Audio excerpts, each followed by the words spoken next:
Puisqu'on parle du Conseil des ministres, il était surtout focalisé sur le plan logement de Guillaume Kasbarian.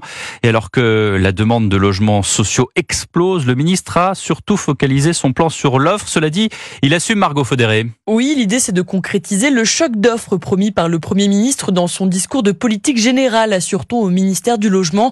Le gouvernement entend par exemple donner de nouveaux outils aux maires pour construire, un objectif clairement fixé par le ministre Guillaume Kasbarian. Il était l'invité ce matin du grand rendez-vous sur CNews et Europe 1. On a besoin, dans la situation actuelle, d'avoir plus de logements, c'est-à-dire de construire plus de logements, parce que plus on a d'offres, plus il sera raisonnable en termes de prix et de loyer. Puis on a besoin d'avoir du logement pour tous les Français, c'est-à-dire du logement social, du logement intermédiaire, du logement libre, mais de l'offre pour toutes les gammes, pour tous les Français, quels qu'ils soient. Pourtant, la crise du logement en France n'est pas qu'une question d'offre, c'est aussi une question de demande. Mais le texte aborde moins cet aspect-là, constate Jérôme Baloge, vice-président d'Intercommunalité de France.